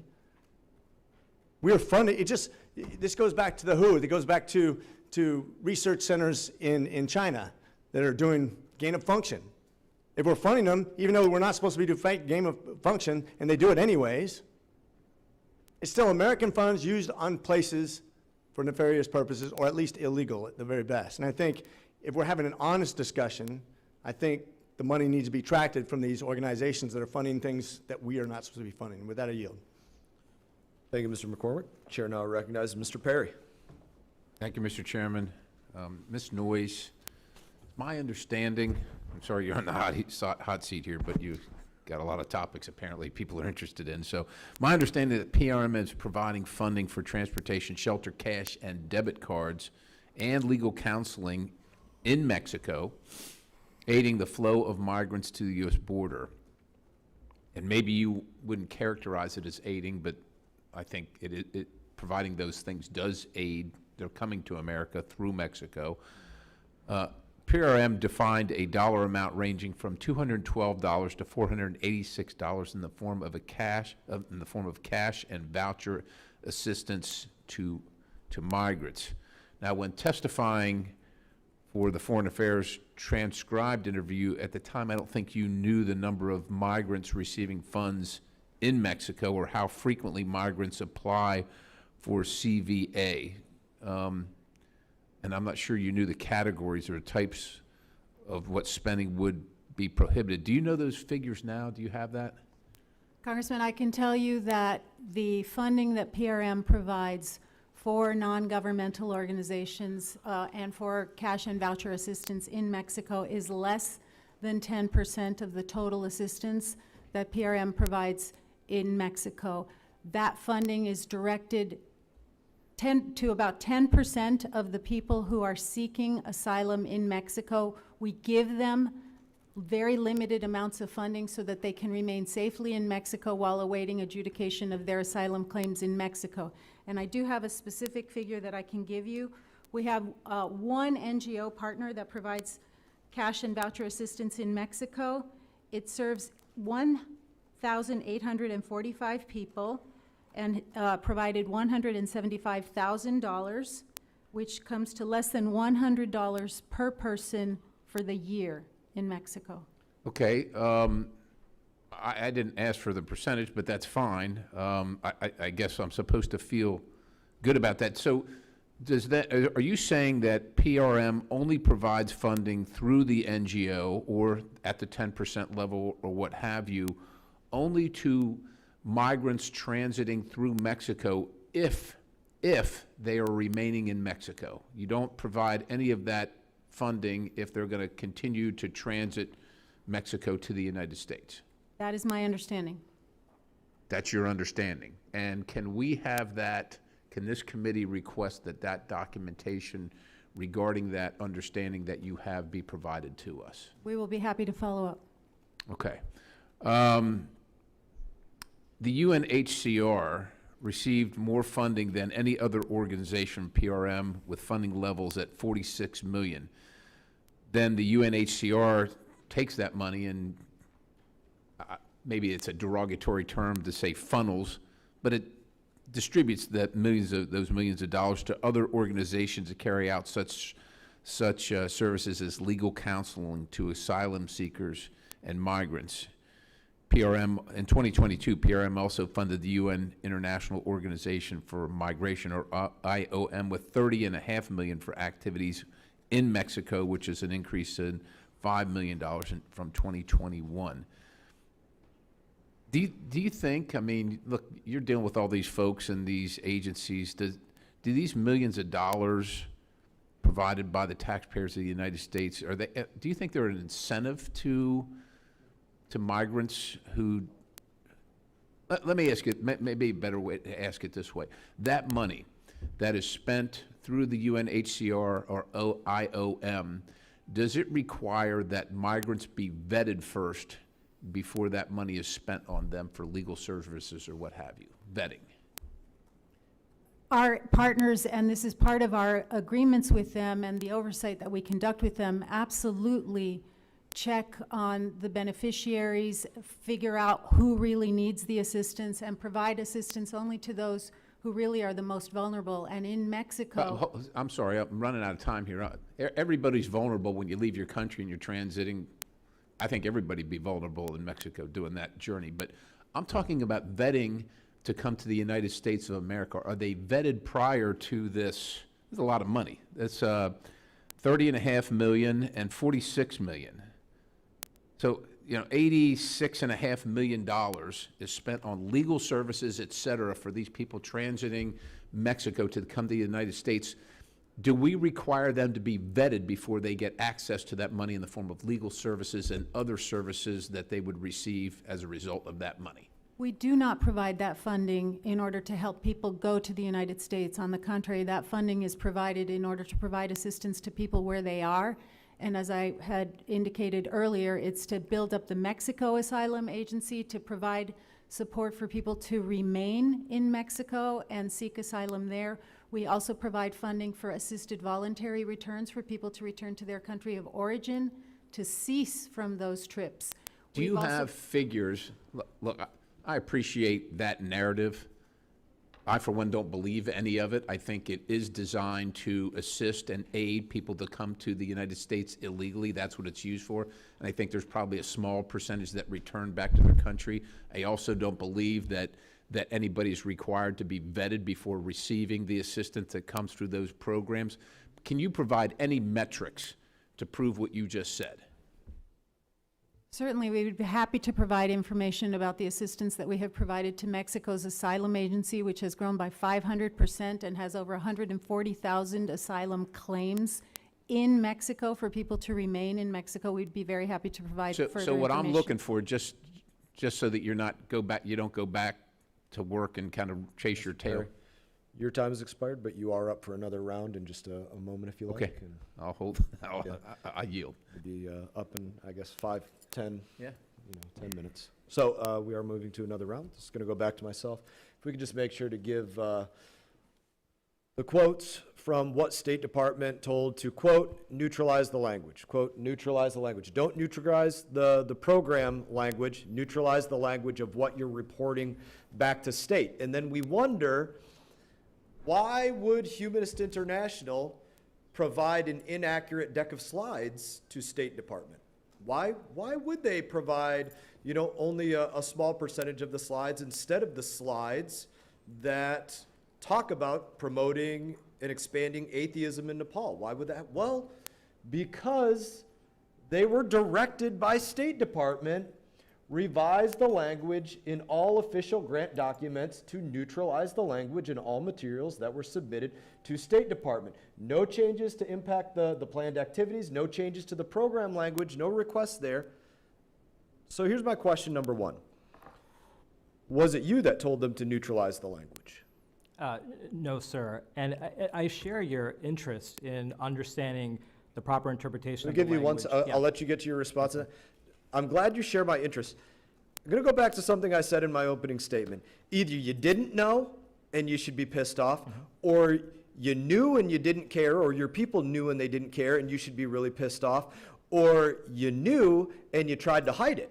Any of those things should result in being really, really pissed off. Now please respond. Yes, I share your interest in understanding the interpretation of the language. Now, I will say very clearly that if there is any effort whatsoever to do anything to use American tax dollars to promote atheism, that's wrong. And that's not something that I associate myself with or That's our the grant. office with. You Now, acknowledge that was the grant, right? And Secretary Verma and Durakalu all came back and said, yes, this is what was, we have the letter here, I submitted it for the record. They came back and said, yes, this is what the slides were doing, this is what we were doing. Your State Department said it. To answer your question, Congressman, respectfully, the grant is a grant that is designed to protect individuals that hold particular religious faiths, or it's inclusive of individuals that don't hold any particular faith. It is not a grant that is designed to promote atheism. It is not permitted to promote atheists. Promote atheists. Right, but if you Promote read, atheists. if we read the entire title of Promote the and grant- defend religious freedom inclusive of atheists. So promote and defend atheists, promote and defend humanists, promote and defend non-practicing, non-affiliated individuals. No So doubt about it. consistently with the Nobody language of the law. told you guys you have to write a grant to promote atheism. Yes, you can go out there and do a number of different things. Nobody told you, Congress didn't write a law that said, hey, go out there and write a grant to promote atheism. But to my question, again, were you the one that directed them to neutralize the language that we would be able to read? No, Congressman, and that is why we Who- did not write a grant Who to promote directed them to atheism. neutralize the language that Congress was going to Look, read? I'm looking at the same Who- language you are. Who directed? Who was that? The language I see is revised language in all official grant documents. If you have the rest of the document, I'd be happy. I'm just as interested. We'll in you definitely to get that read for you. The whole document to Who was understand what it is. Who I do not. is that team lead program officer? I do not know who this meeting was with in December. So this is 2022. new information to you that somebody was directed to neutralize. You're not familiar with this. Neutralize the language in the official grant documents. I'm more interested in learning what that means. That wasn't an answer. Yeah. Is this new information to you, or did you know this already? I haven't seen these bullets that are on the board. Okay, this is directly from Humanist International, following, and by the way, let's take a step back in time. We've gone back and forth in a lot of different rounds, but I want to go back and say, remember, this grant came about in 2021. It was awarded. June of 22, Congress wrote the first letter about this saying, hey, we have concerns about this grant. We were stonewalled. The first correspondence went out from your office. You were there at the time in 22, where the implementing partner expressed concerns to State Department about our oversight letter. Humanist International said, hey, what's going on with Congress? They're up our tail. What's going on with this? And they were told by State Department, we're taking care of this. That was the quote by State Department. We're taking care of this. Now, again, fast forward in time to just a little while, and we know that in December of 2022, you guys said neutralize the language of anything. You said you didn't do it. You said this is new to you, that you didn't know somebody directed them to neutralize the language. Should somebody be fired for telling them to neutralize the language? Congress, that's a very serious action. I would want to know what it means in this context to neutralize the language of what. It says all materials in official grant documents. That's not the same thing as slides. That's right. I want to know exactly Don't what. change the slides that you're delivering. Don't change the program materials. Just change what you're reporting back to us. I'm interested in knowing how we can interpret that to mean slides. Let's talk about this a little bit more in about 10 minutes when I get time again. Yeah, if you have the rest of the document, I'd love to see it. And I'm just as interested as you are in understanding. We're going to lean this right yeah. up front so you can lean Yeah. on, you can look at it, reflect on it, have some more opinions about it when I get back to you in about 10 minutes after my colleagues ask some more questions. I am now going to recognize Ranking Member Crow for 5 minutes. Thank you, Chairman. I'm sorry you had to sit through that, Mr. Hussain. Do you know why you've never seen this? And that's a rhetorical question. It's because this, what you were just asked about, is the transcript from a transcribed interview done by staff of this committee that has never been released to the public. So you've never seen this, That's correct. right? The public has never seen this, right? And despite repeated attempts by the minority to get the majority to release this, they have repeatedly refused to do so. So this was an interview that was done by the committee of a former employee of the organization in question, not one of your employees, not one of the State Department employees. So I just wanted to clarify what it is we're talking about and why you might be confused about what you're being asked about, because you haven't seen it. Nobody outside of this committee has seen it. Do you want to yield for a clarifying point? Sure. No member, as far as I know, no Democrat representative showed up to that. Oh, okay. And just to clarify mine, it wasn't a transcript, it was written answers. So it actually wasn't even, it wasn't an actual interview. It was a written answer submitted by, but not released to the public. It's my understanding that this has not been released by the committee.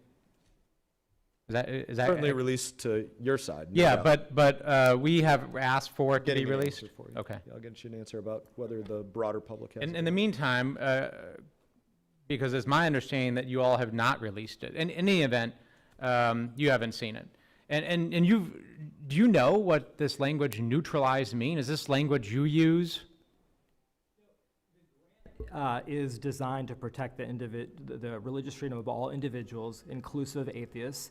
And there are organizations that may be humanist that are doing work and training. Well, my on question is protecting- different, though. Yes. This language, this neutralization language, do you have any idea what that means? No, and I'm trying to, And is that language you've ever used? no, and Is that language that you've directed in your staff to ever use? no, especially not in the context that is that's being implied here, that neutralize might mean something to do Well, with allowing yeah. promotion of atheism. And context matters a lot, which is why we've asked for these written answers to be released, because I'll tell you why context matters, because the written answers also say something interesting. I don't have one of these big boards. I wish I did. But the written answers say this. This same individual said in the written answers that she understood the obligation, quote, to not use funding to promote or proselytize any religious or non-religious belief over another, but rather to promote the inclusive right of religious freedom, including non-religious for all, end quote. That's correct. Specifically clarifying that was their understanding. That's That correct. also is in the written answers, and that's why context matters. I don't know, did you guys get any clarification on whether or not these written answers have been released? Yes, I do. Not released to the public, and my understanding is DEM staff received the same offer, did not want to make these things public for basically the same reason that you all asked for the dissent cable in Afghanistan. You guys didn't want certain names released. Well, names, yes, to protect individuals against reprisals, but we have repeatedly wanted these to be released for this reason, actually, because it allows You a guys better, do more. have them, but that was the why. We do have them. Yeah, no, Didn't there's want no certain doubt, names there's no released. doubt about that, which is actually why I have this quote. And why I have this context, which is important, why I asked the question, and why I think it's important that the public see it. And for you all, frankly, to see it. If you'd like their names released now, just make that request by all means. No, then we're talking about something different. I think it's important in all of these contexts to protect people's names, because we don't want people to be subject to fear and intimidation or reprisal. But the content, I think, is important for folks to see. Ms. Dyer, you are doing a phenomenal job today. In 40 seconds, are there any stories that you would like to tell? Because your department does just amazing work to combat human trafficking. I would love to just give her a minute to chime in here. Well, I appreciate the opportunity to speak and really just to sort of like thank you guys. I really feel like the successes that we have had in the Trafficking in Persons Office is due to hardworking staff, bipartisan support from Congress, and really working together in partnership to both prevent the crime, prosecute the bad guys, and protect the victims. It's an honor to get to work on this issue. It's an honor to get to collaborate with all of you, and I'm happy to answer any further questions that you have. Thank you. Chairman, I yield back. You have been very patient. So, I now recognize Representative Perry. Thanks, Mr. Chairman.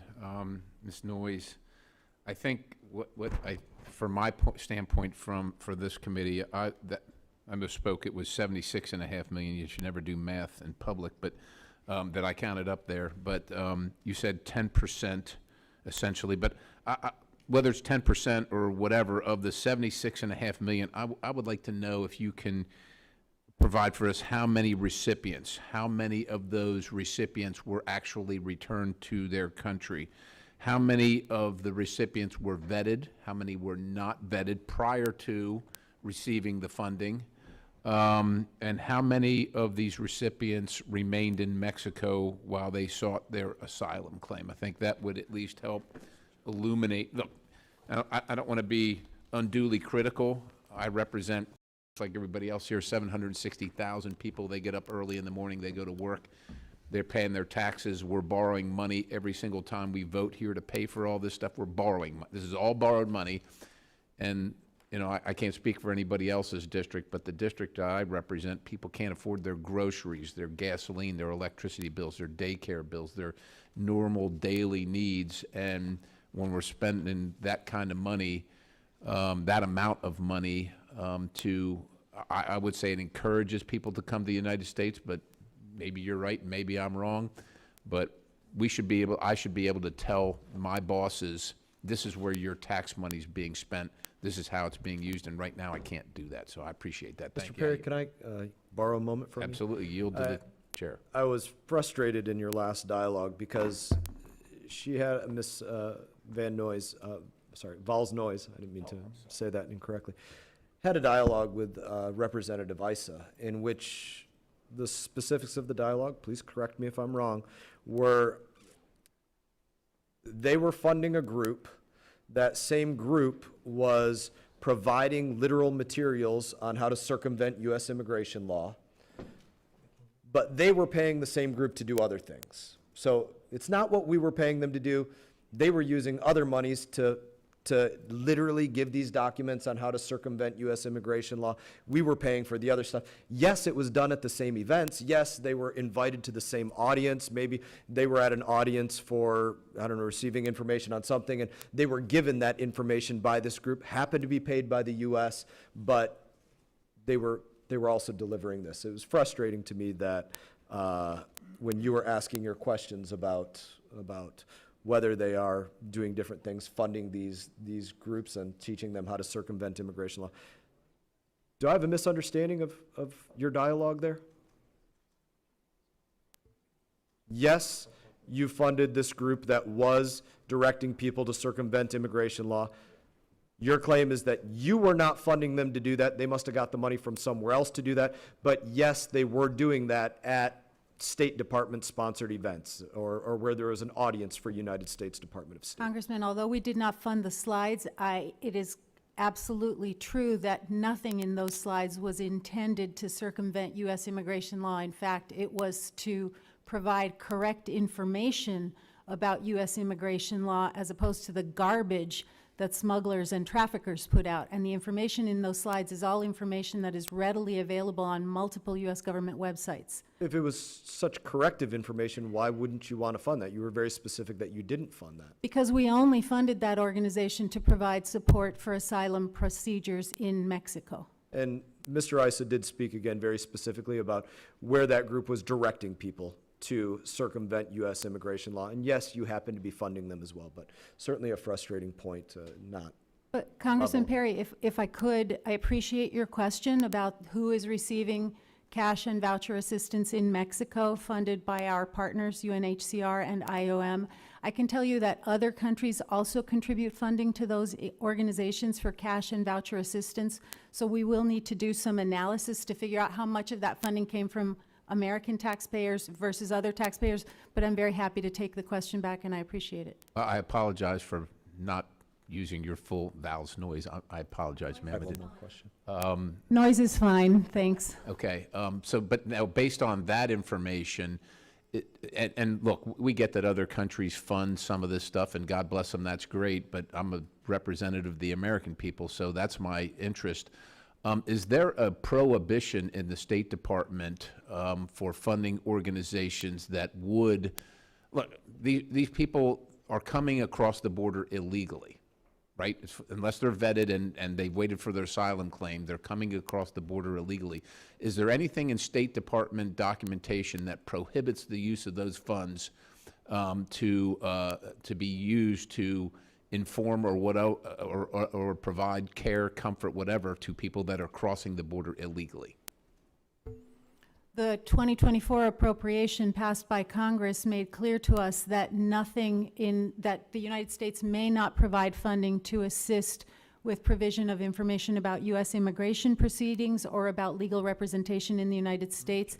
And I have sent letters to all of our partners explicitly pointing that out to them. So yes, as a result of the legislation Okay. passed by this Congress, that is the case. All right, thank you, Ms. Val's Noyes. Chair now recognizes Representative Burchett. Thank you, Mr. Chairman. Thank you all for being here. I think I came in and introduced myself earlier as the chairman, but I had the wrong office, or the wrong deal, but it really didn't matter. I take it upon myself to confuse people on a daily time, so consider yourself one of those. Ms. Ball's Noyes, did I get that right? Honestly, noise is fine. Well, I'm going to get it right. If it says right here, I'm going to try to do it, because nobody ever gets my dadgum name right, and it kind of ticks me off sometimes. How much money does the Bureau of Population Refugees and Migration giving cash and voucher assistance to immigrants? Congressman, cash and voucher assistance is a well-proven, internationally recognized tool to support vulnerable people. We provide cash and voucher assistance all over the world. I was recently in Cote d'Ivoire, where our partners were providing cash assistance to Burkinabe refugees who had to flee the fighting there. We provide cash and voucher assistance to migrants all over the world. And I'll give you a specific example. The 135 Nicaraguan political prisoners who left that country 2 weeks ago that Ambassador Hussain was mentioning earlier, we provided them with $180 each because they needed, you know, when they got out of Nicaragua, they had nothing.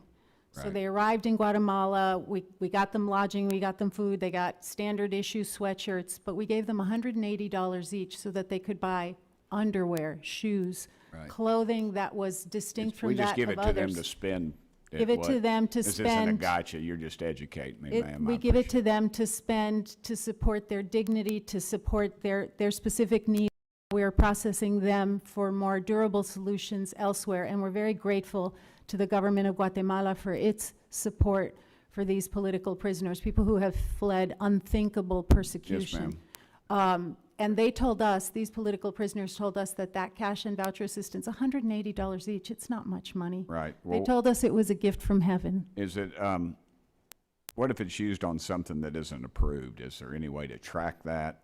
Is there, The cash and voucher assistance is given with clear stipulations about what it can be used for, whether it's food or medicine. It's also given with stipulations about where it can be used. but there's no way to stop it, say they were gonna go, you know? In fact, there are ways to stop it. We do very robust post-distribution monitoring of this If the assistance. money's already, say they do buy something illegal, go to a liquor store, whatever, buy them a bottle, they drink the bottle, there's no way to get that back. When we find that there have been any violations of the terms under which they received it, we cut it off. Okay. How do we know that this money, and how do we ensure that it's not going to Mexican cartels? We do very robust post-distribution monitoring. We talk with the people who received the money. We talk with the businesses where they're using the funding, to the landlords that they're paying rent to. We check up on how that funding is being used. And again, if there's ever any indication that this money is flowing to criminal organizations, further victimizing people who are already persecuted, we cut it off and take steps. And if criminal investigations are needed, we cooperate with authorities on how to follow up on those. Right. You use the term robust more than once, but I still worry that if this money is already expended, you can't pull it back. Do you ever worry that giving people money, the State Department is paying some of these people to enter our country illegally? Or even worse, that you're paying the cartels to engage in human trafficking? We give them the money so they can stay where they are safely, and until we can help them find other solutions like integration in the countries where they are. 94% of migrants in our hemisphere who have left their country remain in other countries of our hemisphere. They're not coming to the United States. And absolutely, we are always concerned about protecting people from criminal organizations. And that's why all of us sitting at this table, together with our colleagues in the International Narcotics and Law Enforcement Bureau, our colleagues at USAID, we all work very hard together, coordinate regularly to try and prevent those kinds of abuses. Thank you. I will yield the remainder 12 seconds back to you, Mr. Chairman. Oh, thank you. And thank you all for your testimony. Are those quite often done in cash or prepaid visas? What's used more?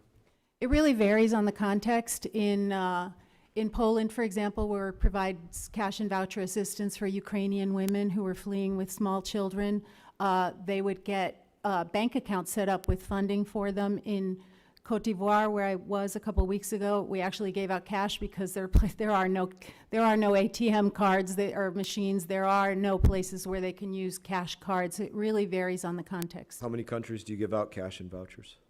I would have to check on that. We can get back to you. Roughly. Give me an estimate. It is a best practice internationally, so I would say that it's probably at least in the dozens. At least in the dozens. Thank you. Appreciate that. All right, we are, the ranking member and myself have discussed, we're essentially going to wrap up now. He was kind enough to say I could have essentially another round just to give Ms. Dyer a little bit of time here because you haven't had, unfortunately, a great deal of time, but would love to hear you just expound a little bit upon some of the grants and programs that you've been working on and your oversight of them as well. And thank you for your patience here. Thank you for having me. I think there's two that I would love the opportunity to sort of flag for you. One of them is our Child Protection Compacts. This is one of our most impactful and innovative grant programs, and I'm mentioning it because it is so impactful that we have actually replicated it into a new program. So our Child Protection Compact program is a partnership with another government, and that government has to have skin in the game. They have to give either personnel or staff or building. So it's an actual partnership between the U.S. government and that other government. We have successfully created, for example, in the Philippines, a Philippines Internet Crimes Against Children Center. These are things that are super sustainable and that last long after our government money has ended.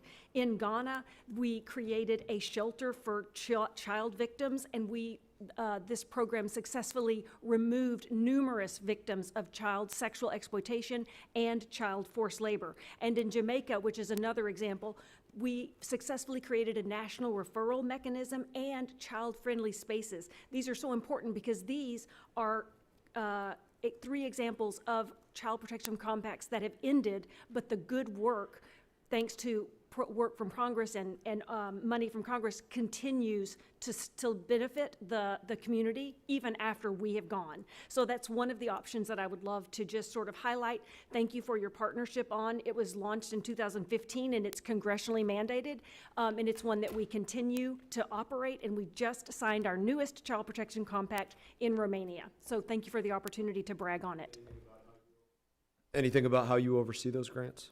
Yes, we engage in what we consider a really robust monitoring and evaluation. It is in fact integral to all of our programs, and it begins with the original application. So the application has to include a results monitoring plan, and that's actually one of the criteria that we use about whether or not we're even going to fund that proposal. We continue then to assign it. We have a monitoring and evaluation team in our office that works directly with those implementers, and we work with them to have common performance indicators, which then we follow up on every single quarter. And it's funny, I was a prior grantee from the Trafficking in Persons office, and so it is so interesting to be in a position now where I'm overseeing those grants.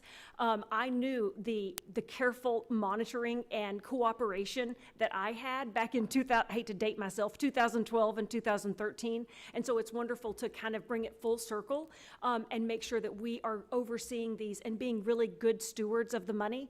And I feel like we've done a really good job. We've even instituted a two-phase application process, which is something that we don't always have, but it really benefits both us as the grantor as well as the grantee. So thank you for the opportunity to talk about it. Thank you very much, and I think bipartisanly we're working on legislation to make sure that we can improve transparency on these grants, and we look forward to hearing more from you and working with you on making that better across the board, across State Department.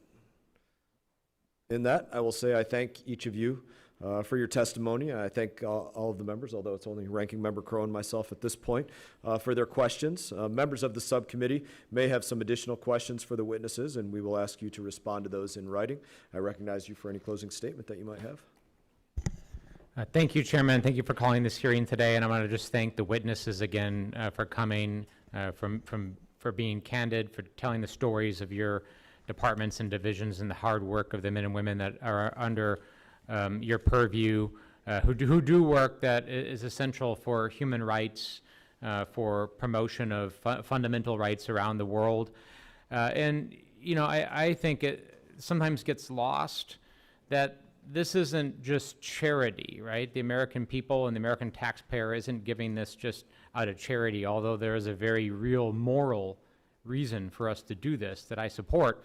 But this is also fundamental to our national security, right? It actually sets us apart from our adversaries. You know, our adversaries who are trying to rewrite the rules of the road and undermine democracy and fundamental rights, you know, autocrats and you know, strong men around the world, they're afraid of these efforts because they realize that if you all are successful in what you do, you empower people, you protect vulnerable populations, you give a voice to the voiceless, you allow people to have fundamental religious freedom, however they choose to observe that.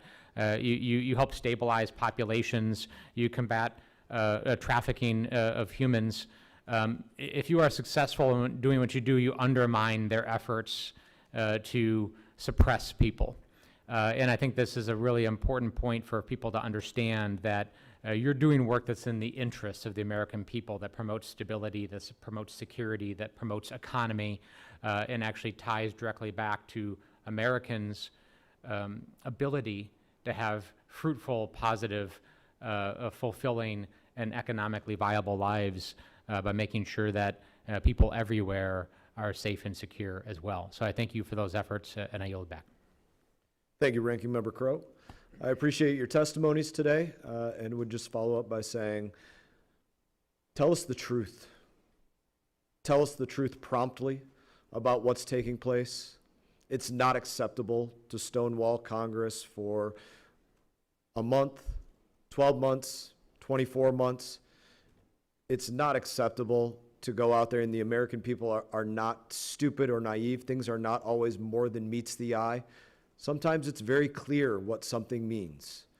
When State Department writes to an implementing partner to neutralize language, but don't neutralize the program activities, the American people aren't stupid. They can read that. They can read it directly at this point, because it is absolutely public information at this point, and see, hey, they don't want us to know something. They don't want us to see exactly what's going on. And they are the ones that pay all of our salaries. They are the ones that pay every dollar that you might spread abroad, whether it's to expand atheism in Nepal, or whether it's to give somebody $180 to buy underwear or something else, whether it's a prepaid debit card or whether it's cash, whether it's somebody printing out a pamphlet telling them how to circumvent U.S. immigration law. All those dollars are coming from the American taxpayer. And our number one responsibility as members of the People's House, the House of Representatives, is to make sure that the people of the United States of America are not the voiceless ones. What we have from the American people is not charity in any way whatsoever, not in any single sense of the word. We should be able to ensure that if any dollar is spent, we can tell the American people, number one, what do the American people need from those that are getting something from us? What do those people, what are they asking for from us? Because as the old saying goes, let's not give them chicken if they're asking for pizza. And does what we are providing get America what it needs out of that relationship? Those questions have to be asked constantly, and we are going to continue to ask those questions as a committee. Again, I appreciate your testimonies, and we look forward to seeing you all another day. This committee is adjourned.